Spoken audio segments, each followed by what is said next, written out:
တ်8ပေါ့ GPS နံပါတ်8မှာဘာတွေ့ကြလဲဟိုကိုလာကရုစေရုံရှိတယ်ကိုကကြီးရထတာများတယ်သူ့သွားတဲ့အချိန်မှာဆိုလို့ရှိရင်တော့ဒီရန်ကုန်တိုင်းဒေသကြီးအစိုးရဘွဲရဲ့ညောင်နှပင်စိုက်ပျိုးမွေးမြူရေးအထူးဆုံးဟင်ဒီရဲ့လက်ကားစေးအဲ့ဒါရောင်းနေတာရှိတယ်ပေါ့နော်ဒါ GPS နံပါတ်တက်ကြည့်တဲ့ရှစ်ဒီပြမှာတော့ပတ်ဝန်းကျင်က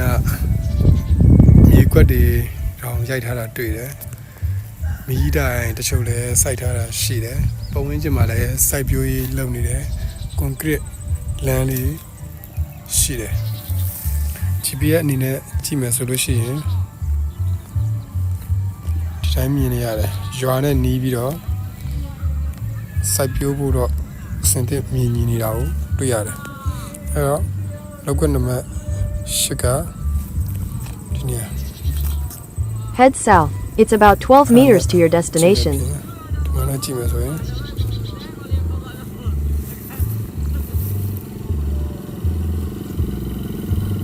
ဒါကတော့ယူမယ်ဆိုယူလို့ကောင်းတဲ့နေရာပေါ့ဒီကတော့အရင်ပိုင်ရှင်ကိုပဲကြည့်ရမှာဒီမှာလည်းလို့မဆိုတော့ညာကြီးလို့ဆရာတော့မလို့တော့ In 50 meters, you will arrive at your destination.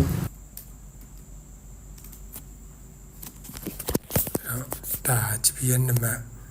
8ပြီးသွားပြီပေါ့နော်